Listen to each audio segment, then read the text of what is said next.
tell you something. Chair calls the Education Finance Committee to order for Tuesday, March 18th, 2025.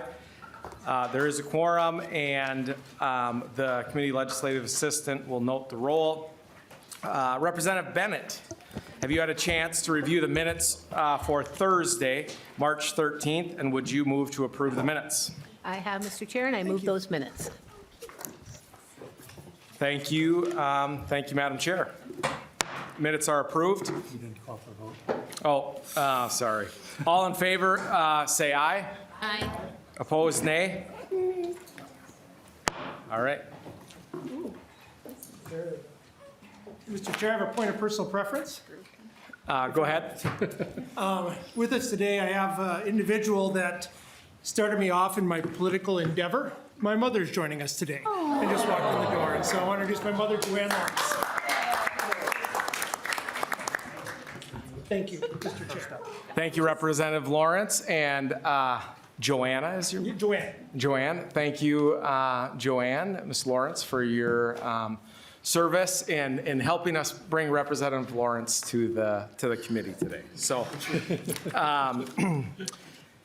Representative Mueller, if you want to make your way, our first bill on the agenda is House File 630.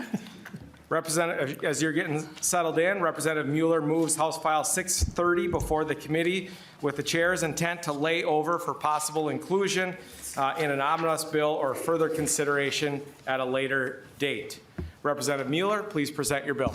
Thank you, Mr. Chair, and thank you, committee members. I feel a little bit like Groundhog's Day. I have been talking about substitute teachers since the moment I've been elected, and so it's really excited to be here. Wow, this is on today to be able to talk about this bill that hopefully we'll be able to get across the finish line.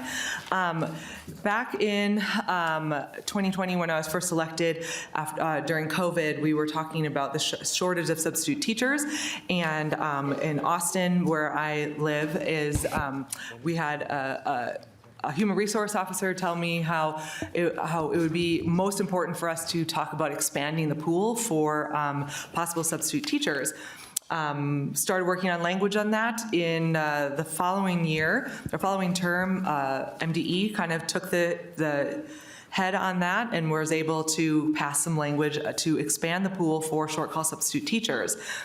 To participate in the pilot program for this expanded pool, you had to be able to pay your substitute teacher at least $200 a day. And that was very limiting for many of our rural school districts. And so I worked with MSBA and some of our rural school areas, worked with Pellsby to create to create an amendment that would, if you look on your bill, 2.1 to 2.3, that this is the employee's regular rate of pay or 90% of the daily rate of pay for teachers with a bachelor's degree. Here we are. So, oh, JK, that's not it. Why is my brain? It's right here. I'm looking at something else. I apologize, guys. I ran in from other places. From 2.15, either the same rate of pay or other short call substitute teachers in the school district or charter school or the employer's existing rate of pay, whichever is greater. So that's the bill as it is with the first engrossment. I was looking at something else. And I'm very excited to be able to have this as an amended, and then also included in this bill is that we remove the pilot. We just say this is now the new way that we hire subs. It's working, we're seeing it for the people who are able to participate in the pilot program. It's working, it's giving them more subs. I would like to note in your packet, there should be a letter from Pellsby that said that this is something that they have supported. The way that the bill is in the first engrossment, they are supporting this bill. And so all of the kind of concerns of what this might be, we have worked with Pellsby and MSBA and other places enough to be able to talk about this well. So Mr. Chair, I do have some testifiers. I've rambled on long enough. And so if we could move on to our testifiers, please, Mr. Chair. Members, we have a few testifiers on this bill. I would remind the testifiers to state your name and any organization you represent, and please keep your comments to about 2 minutes. You're on Zoom. All right, so our first testifier is Mr. Westrom. believe we have some. All right, he is, I think he gets the award for the longest drive today, coming from Wadena Deer Creek, so. Thank you for being here. Sorry for my rambling. Thank you, Mr. Westrom. You may identify yourself and proceed with your testimony. Thank you, Chair Bakeberg and committee members for allowing me to testify. My name is Lee Westrom, and I am the superintendent for Wadena Deer Creek Schools in Wadena. I am testifying today to encourage passage of House File 630, extending the short call substitute teacher pilot program. I support the change that removed the $200 per day minimum requirement that was in the original bill. Wadena Deer Creek has not participated to this point because of the $200 per day requirement. We currently pay all of our substitute teachers $150 per day, and if this bill passes in its current form, we would definitely participate. While we're currently at $150 per day, I do anticipate that will go up to $160 to $165 next year. I've spoken with most of my superintendent colleagues in the Wadena area, and not one district participated in the short call substitute pilot because schools in our area pay from $140 to $170 per day for substitute teachers.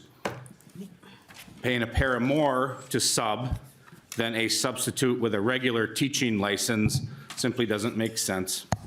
Also, many school districts are making budget reductions, so increasing sub pay significantly isn't in the cards right now for most districts. My final thought is that if the short call substitute program is extended in the current form, as it is written here in the House Education Finance Committee, that many schools in rural Minnesota will participate. Thank you for your work on this bill and for allowing me to testify. Thank you, Mr. Westrom. Our next two testifiers will be via Zoom. The first one is Kristen Demmer, Assistant Superintendent of Business and Administration for Moorhead Schools. Thank you, Chair and committee members. My name is Dr. Kristen Damer. I am an Assistant Superintendent in Moorhead Area Public Schools. I'm speaking today on behalf of House File 630, advocating for the continuation of the short call sub-requirements and the removal of the $200 daily requirement, which has been cost prohibitive for many districts. Moorhead is a rural district, and we sit on the border of Minnesota and North Dakota, which has some additional challenges to other school districts. We have a 3-city metro of Fargo, West Fargo, and Moorhead, and we're actually quite large for a rural district. We're around 7,300. With 1,300 permanent employees, 46% of those are licensed teaching staff. In North Dakota, substitutes can be hired with the same qualifications as the current pilot substitute, short call substitute bill. So of course, with a shortage of substitutes, the inequity between the two states creates further complication in an already urgent shortage of subs for our regional area, which also includes Dilworth, Barnesville, and Rothsay. And we're not unlike any other districts, both rural and metro, who've seen a significant substitute shortage in the last few years, exacerbated by our region's low unemployment rate, successful economic development, and increases in student enrollment. All really great problems to have, but has created a lower number of subs in our pool. To give you an example of what that looks like for us, our general substitute fill rate for the 24-25 school year is around 60 to 65%. With our lowest substitute in March, we had about a 50% fill rate on one day that left 30 classrooms open, about 56% in December, 26 classrooms open, and our best fill rate was in November, which was 78%, and that left just 8 jobs unfilled. And so for Moorhead, what happens when we don't fill classrooms? Students don't receive services or supports. We have to split classes among other classes, so you may split one kindergarten class among 5 other kindergarten classes. You may see doubling of classes with one teacher taking 2 classes, large group supervision. Teachers miss contractual prep and lunch times. Administrators are in classrooms rather than helping other students or parents or supporting teachers in their classrooms. For Moorhead, we did not participate. Our basic rate is $150 per day, and there is some additional opportunity to make if you sub over a prep time and/or if you sub so many days in a row, or if you're a long-term substitute in our district. So we would ask that this bill is considered not only to address the short call sub, but also for our district, some equity between us and our neighboring state. So thank you for your time today and the opportunity to testify. Thank you for your testimony. Up next, we have Patrick Walsh, who will also be remote.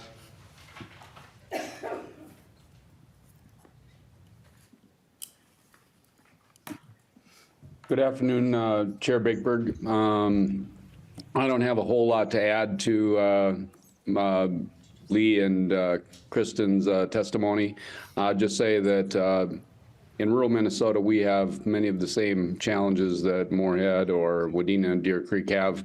And certainly we have to address the market no matter what the bill is going to state. So I would just ask you to support the bill as written. Thank you, Mr. Walsh. Mr. Walsh, would you just identify yourself for the record? Oh, I'm sorry. Patrick Walsh, Superintendent of Belgrade, Brewton, and Rosa. Thank you very much. Thank you to all the testifiers. Members, is there any discussion?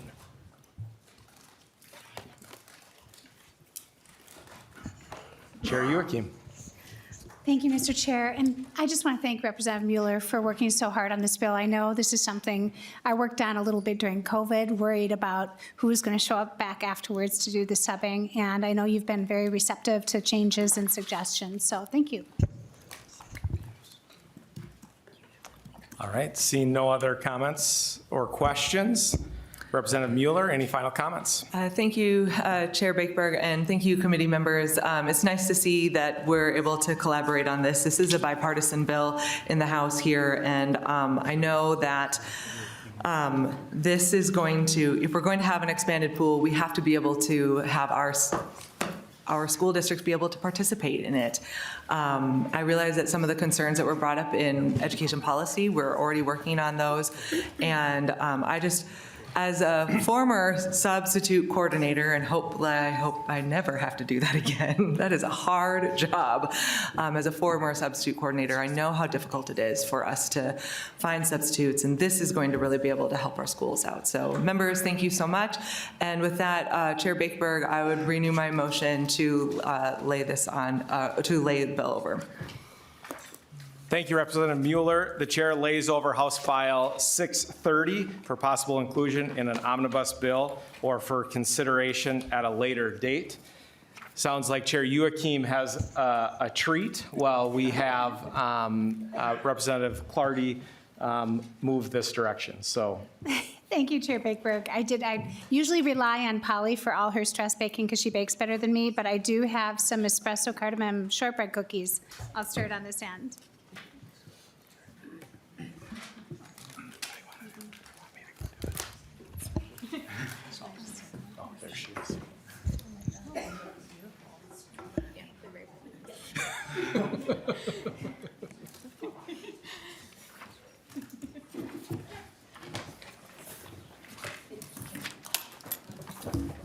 Take a breath, Representative Clardy. Thank you, I need one. All right, as you get settled in, our next bill on the agenda is House File 1607.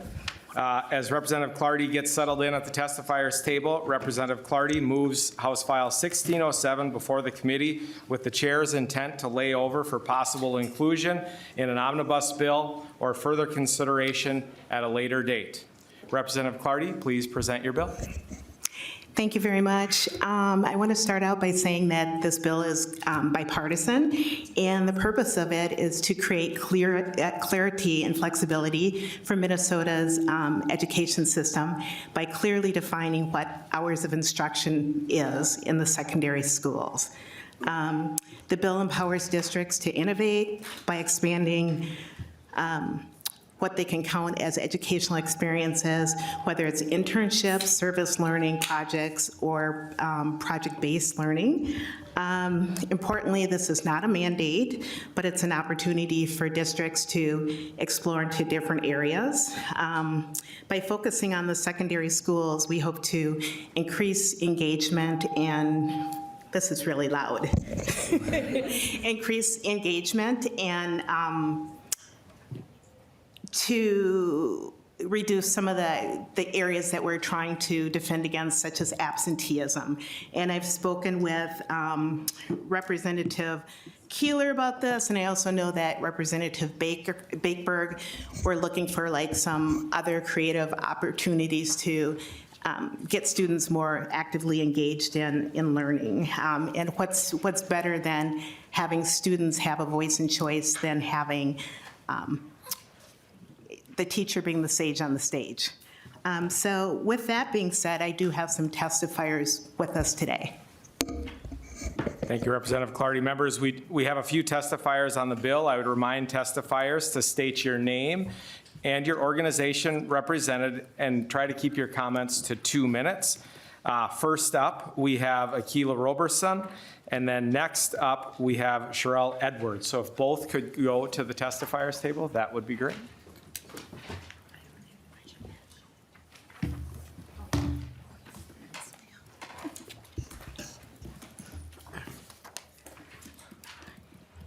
Thank you, Mr. Chair and committee members. I am Dr. Akila Roberson, Policy Director at Education Evolving, an organization that drives transformational student-centered designs for learning. Thank you for this opportunity to testify in support of House File 1607.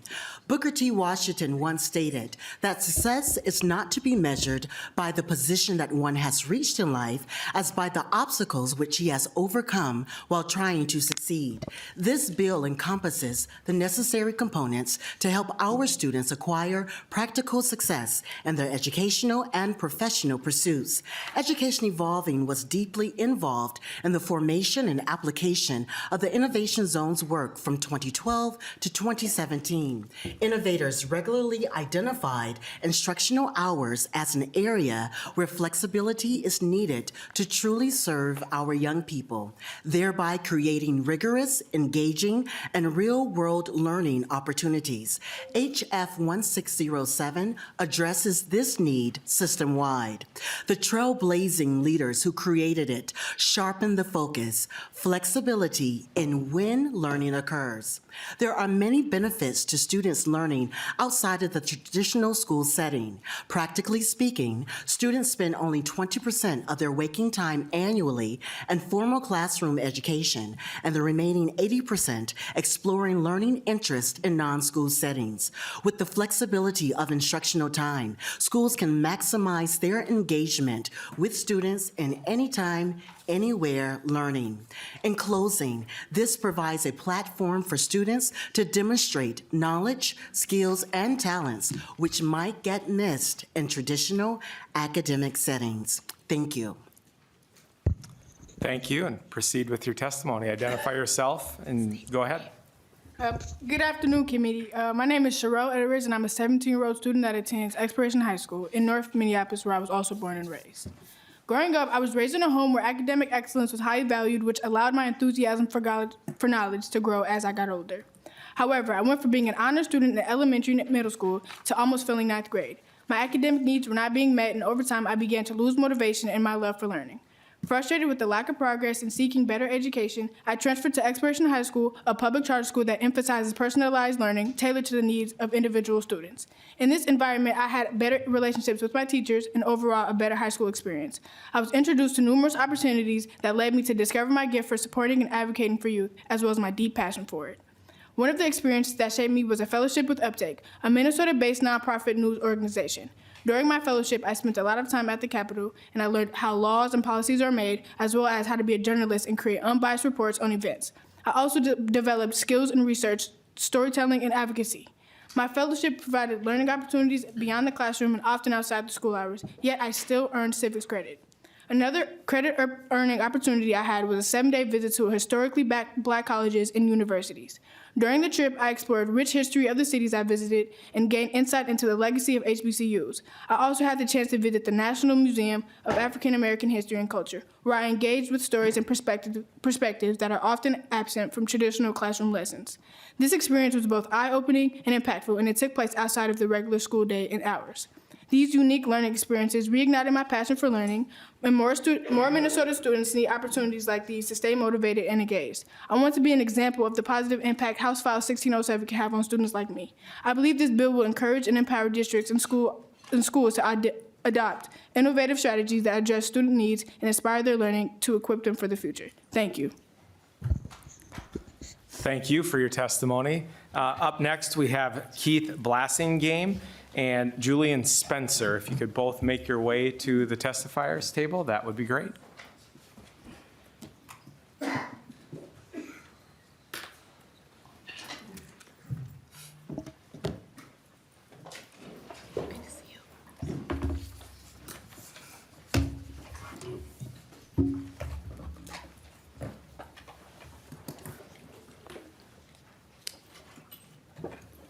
All right, Mr. Blassingame, you want to identify yourself for the record and proceed. Hello, members of the committee. My name is Keith Blassingame. I'd like to explain how House File 1607 would expand learning opportunities for students like me. I'm a senior at Volunteers of America High School in Northeast Minneapolis. I'm very interested in skills trades like plumbing, welding, mechanics. I'd also like to learn practical entrepreneurship and business skills. These areas are exciting and motivating to me. I wish I would have had the chance to learn them through supervised credit earning apprenticeships and internships. I've also done work and internships with Black Men Teach that I wish I would have earned credit for. The high school I attended until last month, Minneapolis Camden, offers career technical and engineering classes. The problem was I couldn't take them currently. CTE courses only count towards elective credits. For students like me who are behind on primary credits, taking CTE classes might have prevented us from graduating on time. Some students also want more hands-on real-world experiences. My friend Pravion is enrolled in a respected community-based skills trades program called Urban Ventures that is held after school hours, but even Pravion wasn't able to earn academic credits towards graduation despite everything that he learned. Many students aren't very motivated by our high school experiences. Often we don't get the chance to learn skills that directly support our career goals. Take a look at attendance rates at Minneapolis Camden High School. Only 31% of all students attend school, and 16% of African American students attend school consistently, according to the state of Minnesota. House File 1607 would give Minnesota high schools the flexibility to offer more relevant credit-earning educational experiences, including those outside of the traditional school day. By broadening the definition of hours of instruction, this bill would help students access high-quality supervised learning opportunities, such as apprenticeships, internships, and project-based learning. More motivated students mean more Minnesota young people staying in school and on track to reach our potential. I urge you to support House File 1607 to ensure students like me can gain hands-on experiences we need to succeed. Thank you. Thank you. Go ahead and proceed with your testimony. Hello, chairs and members of the committee. My name is Julian Spencer, and I'm speaking on behalf of just being a concerned citizen. My name is Julian Spencer. I'm 21 and a proud graduate of North High School in Minneapolis. I help lead a new initiative called Good Trouble, where we support many young people in the Twin Cities who have struggled to find motivation and purpose in conventional schooling, and who, like me, sometimes get into trouble outside of school. I'm here today because House File 1607 will remove a key barrier preventing schools from providing more motivating learning experiences. This bill will allow schools to count real-world learning like internships and apprenticeships as instructional time, keeping students engaged while maintaining academic integrity. I'm here because I was very unmotivated and disengaged in my middle school and high school years. Like a lot of other young people, I felt like schools weren't for me. To many young people in Minnesota are disengaged from school in part because the old classroom textbook model fails to meet their need for real purposeful work, skills, and experience they see as relevant to their future. I know firsthand how a lack of engaging learning options can push students away from school. As a sixth grader, I went from the classroom to the courtroom. I spent the next few years getting into trouble on the streets and in the justice system. Becoming a father at 16 sparked my desire to be a role model for my daughter and helped me find my purpose supporting other youth to avoid similar struggles. Many of my friends and classmates aren't that lucky. Right now, Minnesota's lack of a clear definition of instructional hours is a barrier preventing public schools from providing more flexible, real-world learning experiences that could keep students like me engaged and motivated. House File 1607 would clarify this definition, allowing schools to expand learning beyond the traditional classroom model while maintaining oversight and student protections. We know that when young people don't find purpose in school, they find it elsewhere.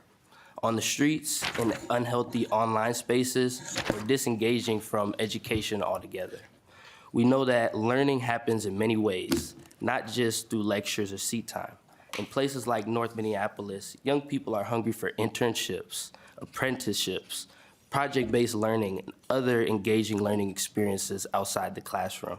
House File 1607 would encourage districts and schools to use innovative ways of meeting student needs, motivate our learning, and prepare us for bright futures. Student disengagement is a crisis in Minnesota and across the country. The time to act is now, and House File 1607 is a major step forward. Thank you all for your time and support. Thank you to the testifiers. Member, is there any discussion or questions? Representative Sensor-Murrah.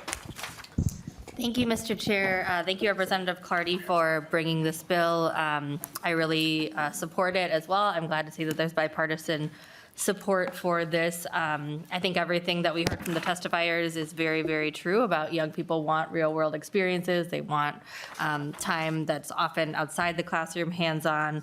I just had a comment about one of, I think it was Keith Blasingame said, that talked about CTE and how he wanted to take a CTE course, but it would only fit for elective credits.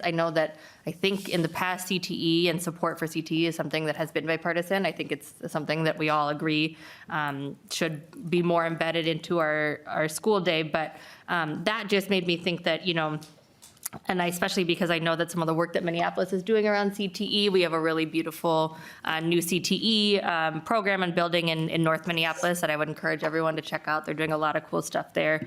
But if it can only fit for elective courses and it limits the students that can take it, if students need to be catching up on credits for graduation, and I think just limits kind of how many students and what they can take it for. So I guess this is just a plug for, I think, more long-term work on this committee that I think we've talked about I think it'd be helpful to wholesale look at our graduation requirements and really, instead of kind of doing this piecemeal where we add bits and pieces here, really take a look at collectively what are our high school graduation requirements and how can some of the things like internship, CTE fit into that.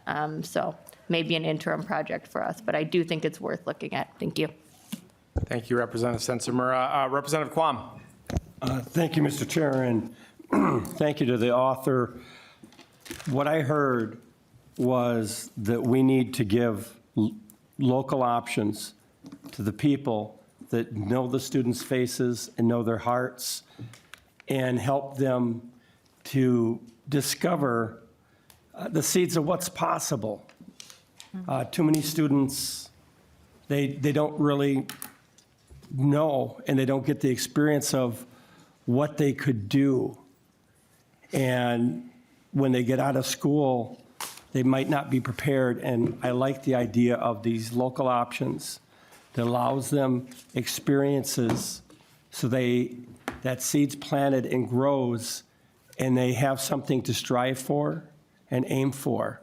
So I hope this bill and other bills allow us that local flexibility to be able to address the local students. Thank you. Thank you, Representative Quam. Representative Perez-Vega. Thank you, Mr. Chair. Thank you, Representative Clardy, for bringing this up. We talk about what works best for our students, and I know firsthand that the many hours that I spent being educated outside of a classroom is what's influenced me to be in this space here today, to try and construct and support our youth that are asking for this, whether it's in St. Paul, whether it's in West St. Paul, Red Lake. I mean, I'm so proud of those who gave testimony today. Mr. Spencer, I've seen the growth of how the opportunities have given you since you were in high school over in North Minneapolis, and now as an adult and guiding other, you know, not just about you, but about community. And if we can have that domino effect, I know we can. And these are the opportunities that keep our kids thriving. And it's not only just a job, it lays out a formation of mentorship. So I'm so great to hear that there is, you know, that there's bipartisan support on this. And I appreciate you continuing to champion these efforts on what outside work and inside work the classrooms delivers. Thank you. Representative Mueller. Thank you, Mr. Chair, and I can't see anything. Thank you, Rep. Clardy. I know I can't see you right now, but there you are. I know this is something you've been working on for the last term and this year as this term as well, and I'm just really glad that we were able to remove the barrier that we were seeing put up through a lot of bureaucracy, and so this is something which is why I'm a co-author on the bill. I think is really exciting, but I would also like to say that the bigger discussion piece, Representative Sensenmura, an example of that is in Indiana, where they completely went and looked at what they have for high school education and high school diploma, and it's actually really amazing, and it's something that hopefully we'll be able to, like you said, look at in the interim so that we can figure it out. But for this bill, thank you, Representative Clardy. It's something that as teachers who are in the classroom every day, we know how we want to be able to be innovative and connecting to our students, and so being able to have that possibility by removing this bureaucratic barrier is really helpful. So thank you, Mr. Chair. Chair Joachim. Thank you, Mr. Chair, and Representative Clardy. Thank you for all the work you're doing on this bill. I know there's still some I's to dot and T's to cross that you're working on as well, and look forward to seeing it move forward. I would just echo the comments, just to take a little chair's prerogative, I guess, in the testimony. So thank you to the testifiers. They did a fantastic job. And I think it was Mr. Blassingame that talked about 31% attendance rate. So as we're talking about kids being at school, and we talked about this in the last committee, but often what we'll talk about in some of the districts that I work in and with is we talk a lot about relationships in schools, and those are important. And that plays into the attendance piece, but we have to have rigorous curriculum, and it needs to be relevant to kids and relevant to the students. And we'll often have conversations and ask, well, what's the most important thing of those 3 R's? And people will say, well, of course, relationships are.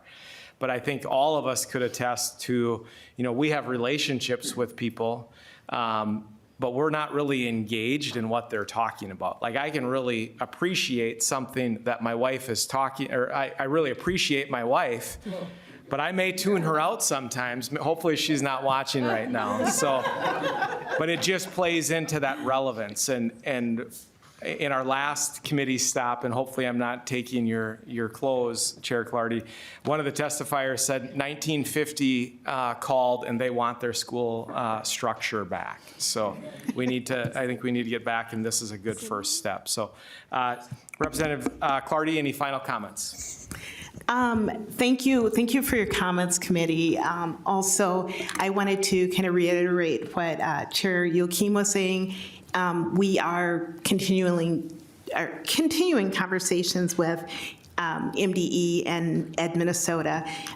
The beauty of this is it actually creates definition, like a very clear definition for school districts. And like Representative Kwan was saying, it's something where the local can make decisions on it based on the rigor that Bakeberg was talking about. So thank you, and thanks for your support. Thank you, Representative Clardy. The chair lays over House File 1607 for possible inclusion in an omnibus bill or further consideration at a later date. Our last bill on the agenda today is House File 1435. Chair Joachim, would you please take the gavel while I present my bill?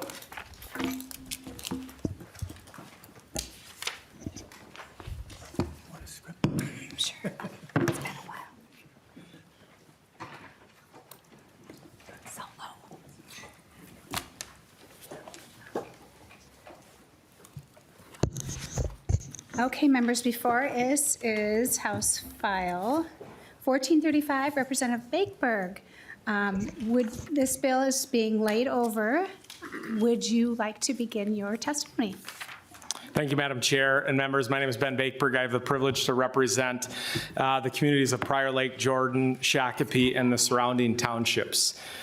The goal of House File 1435 is twofold and very simple.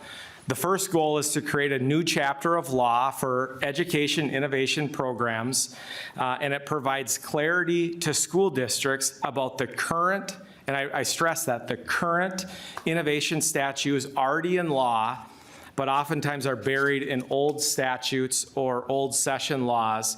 And I'm going to just give you two examples: experiential and applied learning opportunities for students and innovation zones. The second objective, or the second learning target, Representative Hill, see if you're paying attention over there, learning targets, is to put the planning and decision-making in the hands of educators, school boards, and parents, and not the commissioner. Far too long, schools have struggled to adjust to the challenging educational environments, either because districts don't fully understand the flexibility they already have in current statute, or by a bureaucratic layer to a program that they want to develop. So House File 1435, just to be very clear, has no new spending and will not impact current programs like the P-TECH grants. Rochester is doing an amazing job with their P-TECH program. This bill does not impact the funding for that. It simply makes clear that programs that might have a state grant available are a local option if the district wants to try the program through another funding stream.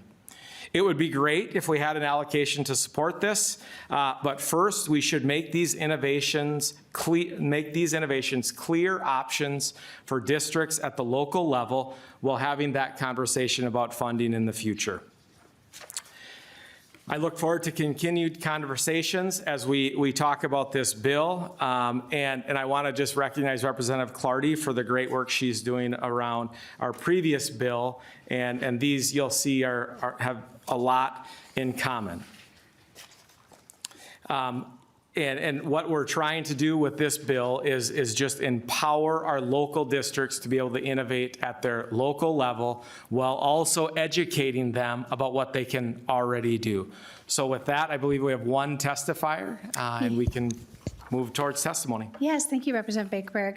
You have one testifier, Dr. Akila Roberson. Once you get settled, go ahead and just state your name for the record, please, and proceed. Thank you, Madam Chair and committee members. And we meet again. I am Dr. Akila Roberson, Policy Director at Education Evolving, a nonprofit, nonpartisan organization that promotes transformational student-centered designs for learning. Thank you for this opportunity to provide testimony in favor of House File 1435. Education Evolving is a staunch advocate for innovation zones and is proud of the transformations they have facilitated. Earlier in this hearing, I shared that we had the opportunity of leading a coalition of districts and organizations that advocated for the original innovation zone laws from 2012 to 2017. During this time, Minnesota's 2012 law established 4 zones, while the 2017 law established 6.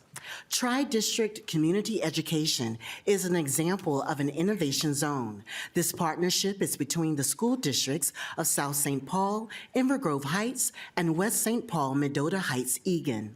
Through a network of businesses and community organizations, this collaboration fostered and supported opportunities for students, enhancing and deepening their learning experiences to stimulate and refine their career interest. In essence, it provided a platform for the cultivation of their many giftings and talents.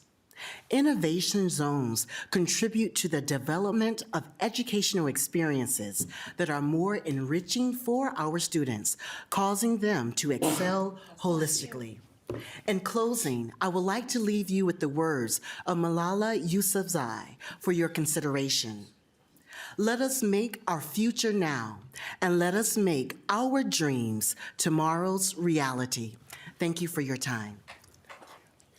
Thank you, Dr. Roberson. With that, members, is there anybody else in the room that would like to testify on this bill? Otherwise, Ms. Snyder, please state your name for the record and proceed. Madam Chair, members of the committee, my name is Caitlin Snyder, representing Education Minnesota. Appreciate the opportunity to jump up here extemporaneously.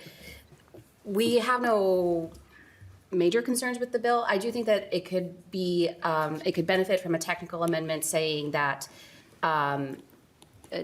staff cannot be required to work on a Saturday or outside of the typical workday, just to be compliant with this section.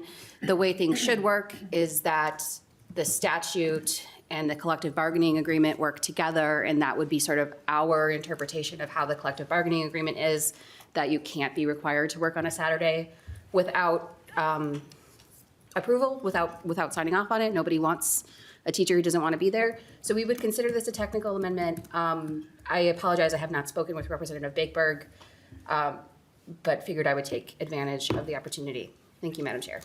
Thank you, Caitlin Snyder. With that, members, we're going to open to questions from members. Representative Raybauer. Wow, thank you, Chair. Surprised I'm first. I never get to ask first in this committee because we always have so many great questions. Representative Bakeberg, I wanted to look at lines 3.8 to 3.15. I just want to make sure I'm understanding each of these parts. So it said, you had said there's no money connected to it. Can you tell me a little bit more about this language that's here about a grant process? Representative Bakeberg. Thank you, Madam Chair. Great question, Representative Raybauer. So that, if you look at the statute above on line 3.7, 124D.093 is references to P-TECH. And that's the whole grant approval process for P-TECH.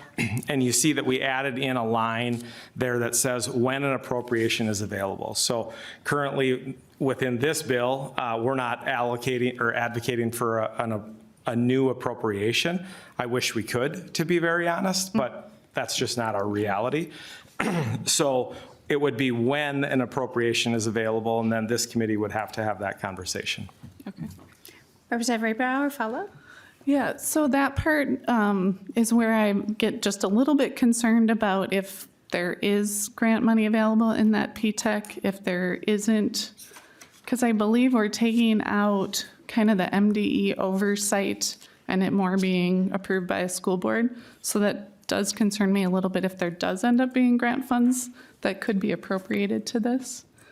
And then second question is lines 7.26 to 7.29.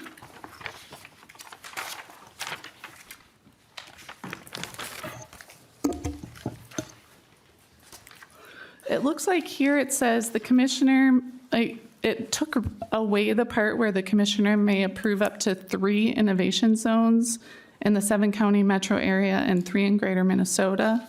So would that relieve some of the issues that I saw from ed policy where some programs weren't getting approved? Was it because of the limitation on the number that could be approved? Representative Bakeberg. Yeah, actually, after ed policy, I had a great conversation with Education Evolving, and they talked about that statute in particular and how that was intended to be changed initially years ago. So. Okay. Representative Raybar, one more follow-up? Yeah, so my thought is on this, that we could consider putting back in some of the MDE oversight if we have those lines crossing out the limitations so that they'd be able to approve more programs. And maybe that would relieve the issue. And, or, I think the other thing I saw was other districts. You wanted other districts that had approved program, another district to go, oh my gosh, you have a great program, I want to do the same thing, to get automatic approval if it had already been approved for another district. Just thinking of ways that we could still have some oversight, but also still meet some of those needs that came up. Thank you. Thank you. Representative Bakeberg, follow-up? Yeah, I mean, I think the spirit of this is, the spirit of the bill as it's currently written, and I'm happy to have ongoing conversations. That's why the bill is being laid over. But the spirit of it is, if a local district wants to do something innovative, that local district has the flexibility to do that. And then if they choose to do that, then they're taking on the financial responsibility to carry that out. And I shared an example in education policy that we did in our local district where I serve. We saw the problem with our parent-teacher conferences, that frankly, the model of doing conferences from 3:30 to 7:30 at night is archaic, especially when we have families that are working multiple shifts. So we had a conversation, and it was a collaborative process with our union where we talked about, okay, because we're part of this innovation zone, we did this thing called a flexible learning day. So and this was pre-COVID. And we have Chromebooks one-to-one for our students. So our teachers posted work online. So our students were at home. And then we had parent-teacher conferences from 7:30 in the morning till 3:30 or till 7:30 at night. So it allowed for all of our families to have the opportunity to come. And then what we also did is took it a step further, and we scheduled conferences so that we were getting the families that we really wanted to connect with during that time. And we've had anywhere between 90% and 100% attendance at those conferences. We had our last scheduled one was on the snow day that we had, the last snowstorm that we had, and the staff had flexibility on whether or not they came into the building. The cool thing is that the majority of the staff came to the building, and then they just adjusted on the fly and did many of the conferences virtually. So I think that's the spirit, and that's what can happen when we empower our local schools to do what's best for their local community. And that's the spirit of the bill, but happy to talk about things. Thank you. Representative Bennett. Thank you, Madam Chair, and thank you, Representative Bakeberg, for carrying this bill, and Representative Clardy, too. I'm not sure where she's sitting, but I know she's in here somewhere. But good bills, and I think they pair off quite well. And I appreciate with both bills, and Representative Bakeberg, yours is the focus right now, but the ground-up approach, because the experts are at the ground level. There are teachers, administrators, school board members, parents, all those people who know the local students the best, and our educators who have been well-educated and have so much experience. So I appreciate the ground-up approach of allowing this innovation to happen, and I think powerful things will happen as a result of this. I do have a question. So I had the opportunity to visit the Fairmont schools, which is not in my district, but kind of on the edge, a few years ago, and they operate an excellent welding class, but they hold it on Saturday mornings, actually, outside of the school day. And it's an advantage to do that for these students who are, it allows all the students from those who are taking extra classes to catch up to those who are advanced to take advantage of that program. And it allows for other students from other school districts to take part as well. But their frustration was that they could operate it, but they couldn't get the funding. It just didn't qualify. So I'm wondering if this bill would open up for more flexibility. I know additional funding isn't allowed, but to allow them to tap into funding for that, or perhaps Representative Clardy's bill would do that. But do you have any comments on that, Representative Bakeberg? Representative Bakeberg. Yeah, I mean, I think if we Representative Bennett brings up a great point of a local district innovating. And again, I would assume to Ms. Snyder's comments about a Saturday morning, I think that's a very innovative idea. We can't generate more revenue out of this, but in conjunction with Representative Clardy's bill and how we meet the needs of our students and making our instruction relevant to kids, I think would be a powerful tool to frankly keep kids engaged in a rigorous curriculum, a relevant curriculum, in a program that they're really excited to be a part of. So I've seen that be successful in other areas as well, and honestly, I've heard the same frustrations from districts. Representative Bennett, follow-up? Just a quick comment. Thank you, Madam Chair. And thank you for that. And thank you for these bills that allow for innovation. I think this is powerful because the opportunity for just at schools and school boards to make these decisions locally really improves so much, from innovation to engagement of parents and so on. You mentioned your conference, parent-teacher conference story.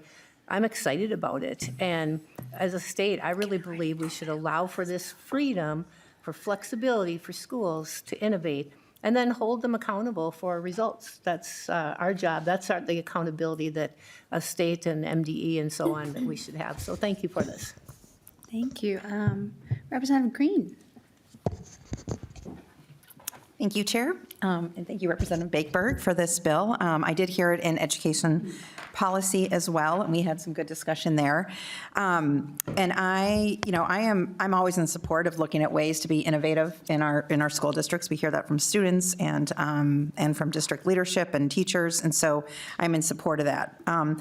I've thought a lot about this bill since that meeting, and one of the things that keeps coming back to me is the measurement of effectiveness of a program.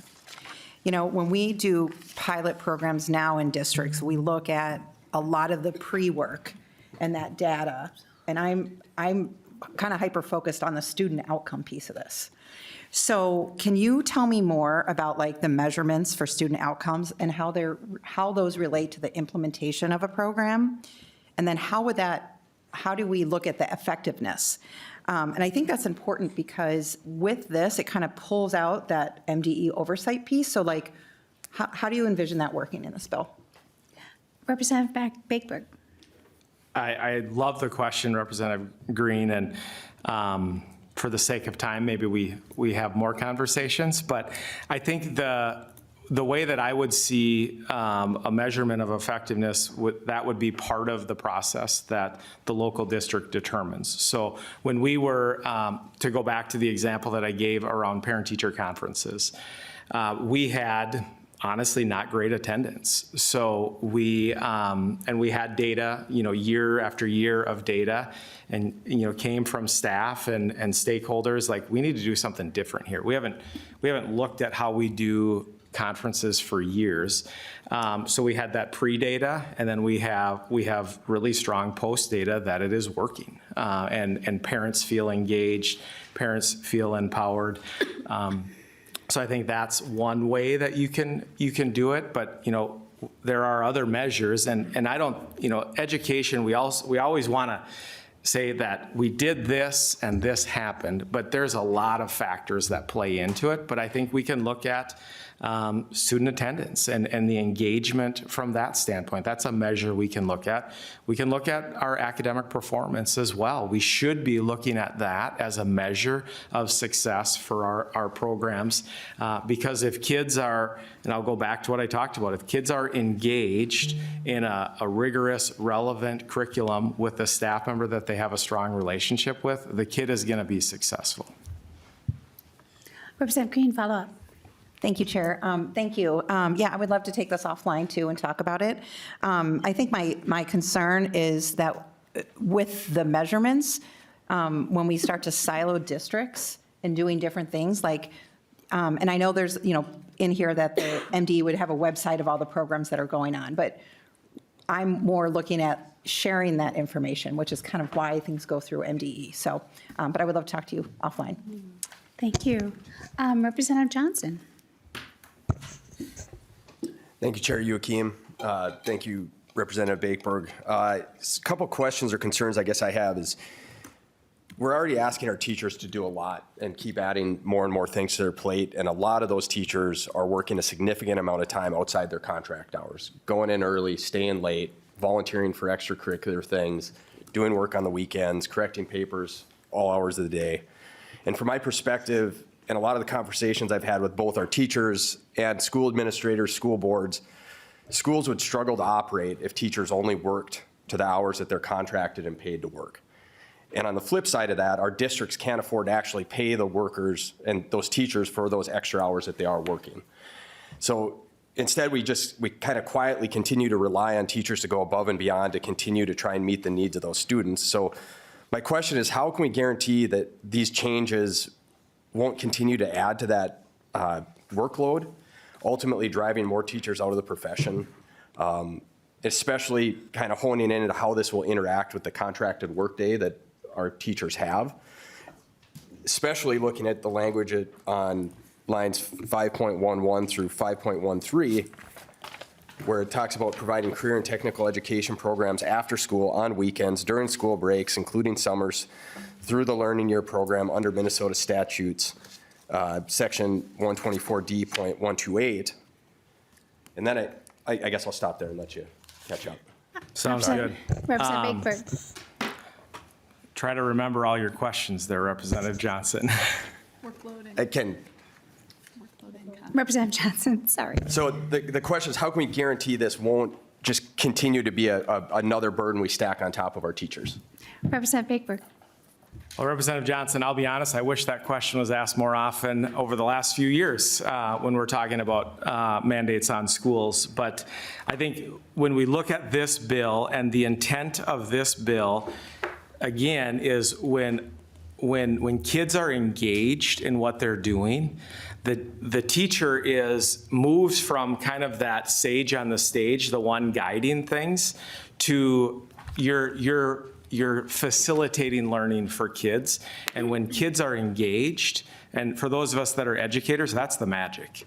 And the burden that is placed on teachers, what I hear most often from teachers is a lack of respect of educators, not just teachers, but just educators in general. And I think this bill, what it does is it respects educators as professionals to do what you think is best at your local level. That, I mean, at a very basic level, that's what we should be doing, is empowering our educators.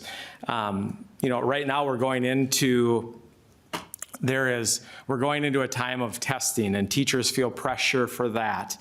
But what teachers really want to do, what educators really want to do, is innovate for what's best for their local district. We have to move away from these one-size-fits-all approaches, and we have to equip our local educators to do what works best for them, because the needs of Prior Lake are very different than Pequot Lakes. We look at what Minneapolis is doing with their CTE center. I mean, it's phenomenal, the work that they are doing there. Maybe Representative Sensenborough can correct me, but years ago, many districts, and Minneapolis included, moved away from CTE.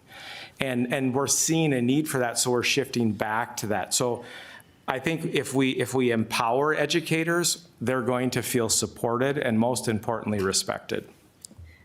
Representative Johnson, follow up. Thank you, Chair. It didn't quite answer, how are we going to protect the teachers? Because we're seeing them leave the profession. They are getting burned out. When I look at that contract day, I've had this conversation with my wife a number of times about teaching to the contract hours, and one of the many things she doesn't listen to me on.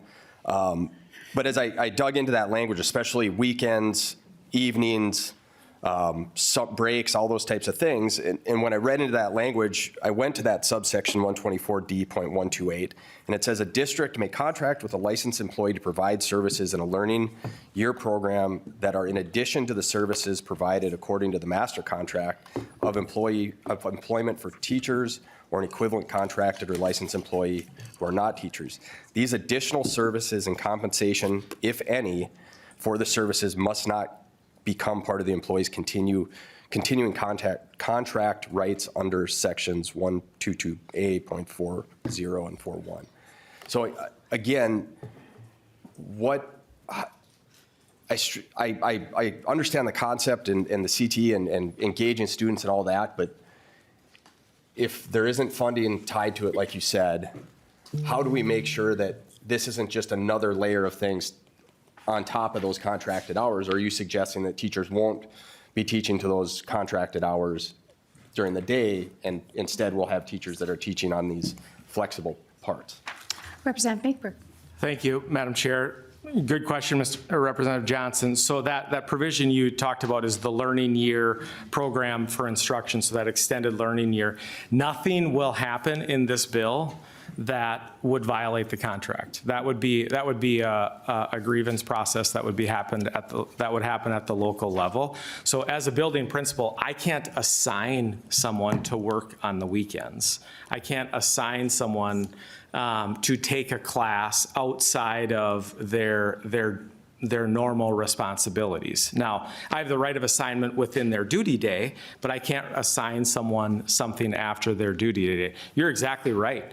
Most educators do tons of work. My mom was a special ed teacher. I distinctly remember her sitting at the table writing IEPs hours into the night.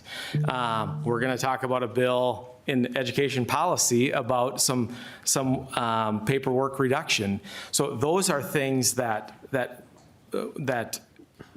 I would never want to burden teachers with, but it's ultimately decided at the local level. So the local board would work with the local bargaining unit to just navigate through these things and how do we do this? And if it doesn't work, it doesn't work at the local level.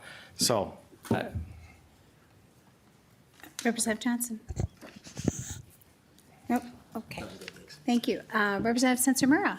Thank you, Madam Chair. Thank you, Representative Bakeberg, for this bill. I'm really interested in innovation zones. I've had some conversations with Education Evolving too about this. I think I have a question maybe for you and also for MDE if they are in the room. So I think one thing I'm trying to understand is kind of as currently defined by law, and if your bill is changing this, like, what is the scope of the innovation zone? So I'll just kind of give you an example. I interned at an innovation zone in Boston where the whole kind of school model was different than it was a democratic school. So decisions were made collectively by the teachers and staff, and that was things like staffing, how the budget was spent, the schedule for the school day. Lots of things were decided in a very different way than most district schools. So to me, that's like a very large innovation. What you talked about with your conferences, it seems to me like a small innovation that I would hope, and I don't know what our statutes are, if we have statutes on the book about conferences, but like I would hope that schools already are able to do that kind of innovation. To me, that seems smaller, whereas like a school that wants to completely reimagine how decision-making is done seems large, and like we might need district or state approval. So I'm wondering if, I don't know if Adosh is behind me. They're back. If I could hear from you and also Adosh, like what is the kind of current scope of innovation zones and what they cover? Oh, sorry. Please. So I think. Oh, go ahead, Representative Bakeberg. I think we had to seek approval because it was changing our instructional time because it was an asynchronous time. So we had to seek approval to do that, to use your words, that simple fix. So I'll let MDE answer the rest of it. Please state your name for the record and proceed. Thank you, Madam Chair. For the record, my name is Megan Adiola, Legislative Policy Manager for the Department of Education. Representative Sensor-Mura, thank you for the question. I think specifically to the circumstance that Representative Bakeberg talked about, that is something that districts can choose to do now with the passage of the Online Instruction Act last year. So the reference you made to being before COVID, during COVID, obviously, we saw that online instruction is feasible and doable, and people wanted to have the option. So in 2023, when we did a repeal and replace of the Online Instruction Act, which did have some additional requirements around approval, we just made all Minnesota school districts online instruction providers already. So they don't have to seek additional approval to do something like having the kids do a school at home on the Chromebooks and having still staff at the school to be doing parent-teacher conferences or what have you. But that was never something that would have been part of the innovation zone. That was more along the lines of a flexible learning year, flexible learning day process. for that specific circumstance. Thank you. Representative Sansamura. So I think my question is then, can you give an example, or maybe Representative Bakeberg could as well, like what are innovation zone waivers that districts or schools are coming with? What kinds of things are people asking for? Is it about the partnerships? Is it about a different kind of school day? Is it about waiving graduation requirements? Like, can you give examples of what innovation zone does apply to? Megan Arriola. Thank you, Madam Chair. Thank you, Representative Sansamura. So I think the part of the confusion at the moment is just that in statute, when we were referring to innovation zones, there were this very specific pilot program that is, of course, the underlying statute that we're amending right now. So currently, folks aren't applying to things as innovation zone, CTE, hour of instruction, flexible learning time, that sort of thing. And I think the part of what technical feedback we've provided and what our thoughts on it are is that we agree that these are things that school districts already can. There are a lot of things in here that school districts already can do. And we want to make sure that when we start talking about these from the lens of innovation, that all the requirements in statute for those programs don't get tossed by the wayside. So for example, career and technical education, there are a lot of different ways that school districts can access and partner with CTE providers and businesses and the like of that. But for the purposes of MDE, that doesn't live in any sort of innovation like office. So this is a little bit of a just rethinking of what these models are when we talk about them at schools. And right now they kind of don't flow under the innovation zone. They run to a variety of different places that have different oversight requirements. And of course, I'm sure that Representative Bakeberg has some anecdotes and specific stories to tell. Well, and I think just, Representative Bakeberg. thank you, Madam Chair. I think a lot of things schools can do already, they just don't know it. So that's, when I introduced the bill, that was the first intent, to just really educate and empower schools to be innovative so that they can not have the mindset of, well, I have to go seek approval. There's a lot of things that can be done. So we create this new statute, similar to what we did with the attendance, to just say, no, you can do this. But we often have conversations at the school district level of, well, you can do this. And they're like, I don't know, because educators by nature they want to follow the rules and they want to know what the rule is. And this is the little box that we live in and we have to stay there. So this, the first part of the statute is just empowering them to go and meet their local needs. Representative Sansamura. Yeah, I guess I'll just end with a comment. I mean, I like a lot of things about this bill. I like letting school districts or schools know about the innovation they can already do. I think I will just say I have a fear that this is a little bit of some of the kind of mandate delay that was in HF6 kind of in disguise. Like I worry, we talk a lot about mandates that I hear in this committee. Mandates as a bad thing all the time. I guess, what I would say is mandates are laws. We make laws all the time here. That is literally what we do. And so, a lot of our mandates are protecting kids. So for example, one line that concerns me a little bit is 5.20 to 5.22, talking about school districts and implement models that provide student support or interventions to reduce the need for special education services, to reduce teacher time devoted to required special education documentation.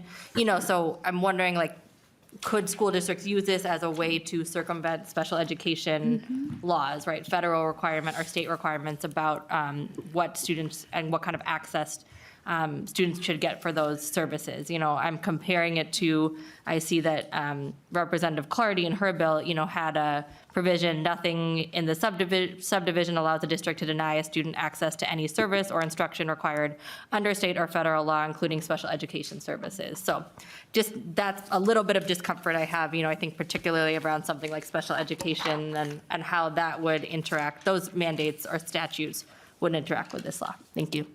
Representative Bakeberg. And I think this is the power of committee work, because I've read that piece, a number of times, and my notes say there on 5.21, that's the MTSS process. So in my school lens, I'm like, oh, they're just talking about different types of interventions within the MTSS process. That's easy. We should be able to constantly be getting creative, and the lens that I look at it is we have a weekly meeting where we're sitting down and talking about our students that are struggling and what are the layers of support that we need to be putting in place to support those kids. And then the next line says to reduce teacher time devoted to required special ed documentation. And we're going to talk about that in the next committee. But then I also have the #1 complaint from special ed teachers. And one of the main reasons I hear from special ed teachers that they're leaving special education, paperwork. That's the #1 thing that I hear. They love working with kids. They love being able to see that light bulb go off with those kids, but they don't like paperwork. And so that's and I've read that statute a number of times, and I've never thought of it from that lens. So happy to chat and talk more about it. Thank you. Representative Sancho-Mario, okay? Okay.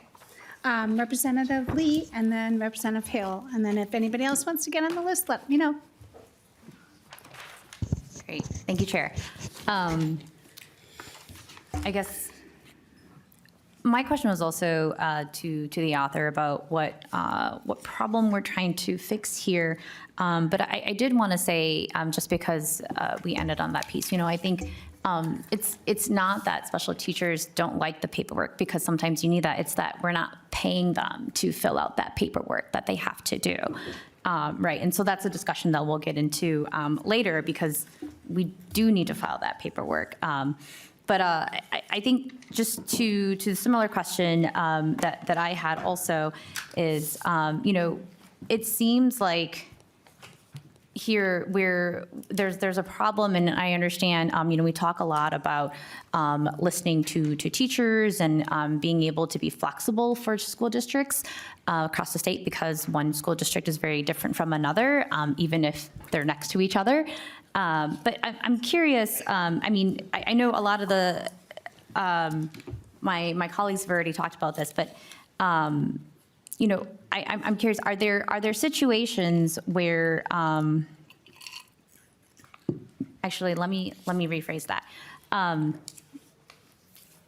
It seems like the examples that have been given today, were able to be done under current law. And so I'm wondering what the author imagines, like, this bill could do further. Representative Bakeberg. Yeah, I think to go back to something, Representative Lee, that you said about special ed teachers being paid, I think we have to be very careful what we say in this committee, because if someone is doing paperwork outside of their contract time, they should be paid for that. Like, if it's outside of that, and I've worked in multiple districts, and we recognize that special ed, especially the paperwork reduction, is a huge burden for staff, because there's a lot of federal requirements, there's a lot of state requirements, and they have to do it right, and they have to do it well. But when we make these, statements that people aren't being paid, that's just not been my experience. So every district that I've been in, if a teacher has a paperwork day approved through the special ed director or through me as a principal, we're paying them for it, or we're getting a sub so they can do it during the school day. So I'm sensitive when we say things in this committee that conflict with my professional experience. So CTE is a prime example. So a specific example, there are many districts that are wanting to innovate, and it's a Saturday morning. And there are limits to what they can do, and there are a number of districts that have reached out and been said that they're not able to do that because it's not approved. We want to do this this innovative program, and it hasn't been approved by the department. Their district is on board, the board is on board, the teachers are all on board, because you have to understand that a lot of these districts, use my building for example, our CTE lab, we share it with our high school. So you can't have a large number of kids in a wood shop at the same time. You can't have eighth graders in there, and you can't have seniors in there doing the same thing. So we run out of just capacity. So we're trying to do creative programs. And I can certainly get some specific districts that have shared it, but I've had a number of districts reach out and just say, I really agree with this. We want to innovate at the local level, but that's one example for you. Representative Lee. Thank you, Chair.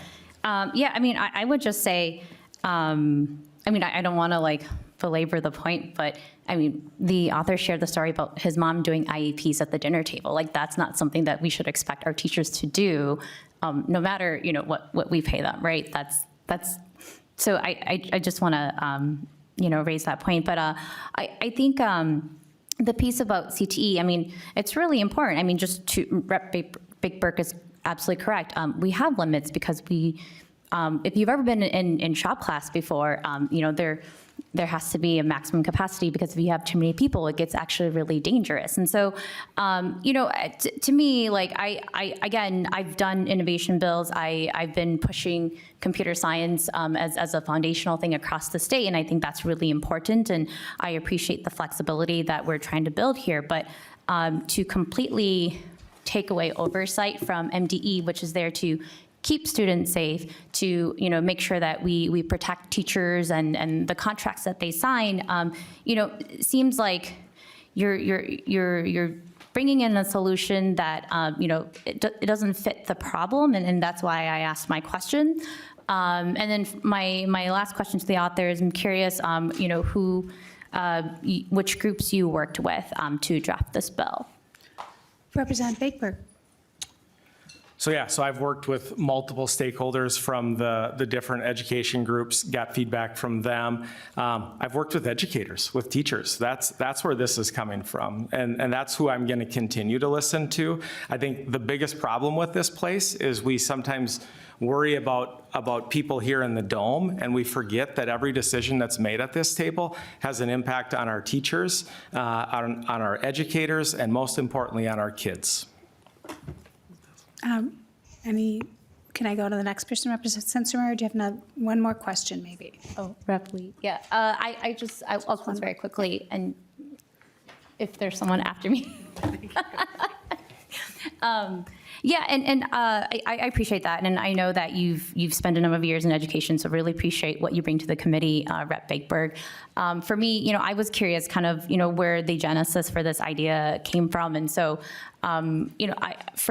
I think, I know we've heard a lot of bills today about giving flexibility to programs to make sure that, we meet students where they're at.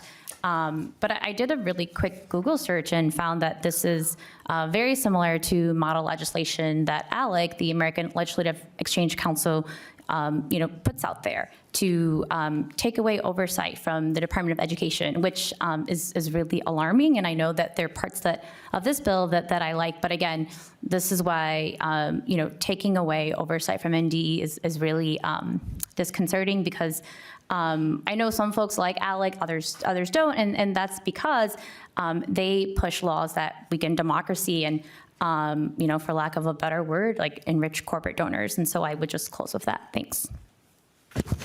I don't know if I heard a question there, but Representative Bakeberg, feel free to make any comments. Yeah, I think we have a choice. We can either continue down the path of micromanaging our schools, because that's how your schools feel. That's how I have felt in multiple districts. So you can look at it as taking away control from the Department of Ed, or you can look at it as empowering your local school districts for local control. It's just a perspective thing. I am always going to support our local districts to make the best decisions for their local needs. Thank you, Representative Bakeberg. Representative Lee, Hill, sorry.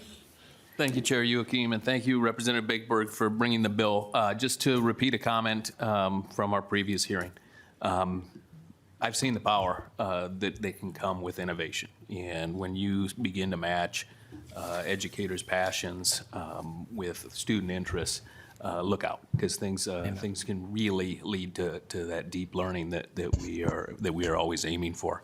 My concern revolves around access, that, should a district make a decision to go down the path to innovate, that innovation and those opportunities would be available to all students is my concern. And, we may have a district that has a large geographic area to making sure that students in all parts of that district have access. We may have enrichment activities that take place after hours, making sure that that's not only available to people who happen to own a car, for example. And so those are where my concerns lie. I see the benefit, but I also have that concern that I just want to offer to the conversation here today. Thank you. Representative Bakeberg. I think that's a great point, Representative Hill. We always have to think about how do we ensure that our students are able to access whatever we're talking about. One of the issues with the conferences that we talked about, or that I shared, was we started to realize, our special ed students were not getting the services that they needed to. Frankly, we didn't need the department to do that. One of our special ed teachers came and said, "Hey, Ben, I'm concerned about this," and we're like, "Oh, we missed that." So then we changed that to provide access for those people, for those students to come in and get their services met. And so it's a great point, Representative Hill. I think it's something that we have to continually be focused on. Representative Hill, any follow-up? Okay. Representative Hudson. Thank you, Madam Chair. I just wanted to, this conversation's gone on a lot longer than I thought it was going to on this bill, but it's brought to the surface, I think, a tension that has been evident in a lot of our conversations in this committee, and that is, and Representative Hill, you nailed it, this impulse to ensure that every student everywhere in the state has access to the same stuff. There's a sense in which that makes sense. That's a noble goal, right? We want to make sure that students have universal access to the services that they need in order to succeed. It's not the current reality. I mean, we've talked about it in terms of the impact of the disparity in per pupil funding and the impact that has in districts like mine and Representative Qualm's, where you have students whose potential is unmet because they don't have access to the same types of advanced opportunities that are available just 20 miles down the road. So the idea that through the imposition of oversight, we're going to secure this dream of students being able to have access to all of the same stuff. As of today, the evidence is it doesn't work that way. So let's rely a little bit upon some innovation and flexibility to get districts the ability to potentially provide those opportunities. Thank you. Thank you, Representative Hudson. Anybody else?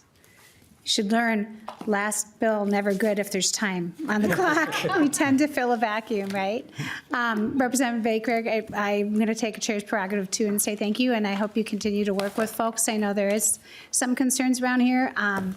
Even with districts, I know I've visited Farmington and their competency-based education program, which they did a great job working with teachers and parents to help build that, because it's a different way to teach, and just like lattice math, it takes some parent educating.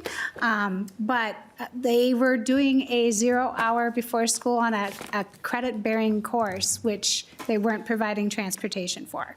So I think there's some concerns about like putting some bookends around that. So I hope we can continue the conversation. And I know the bill's being laid over, but want to give you a chance to do a closing, and then we can maybe get out of here early.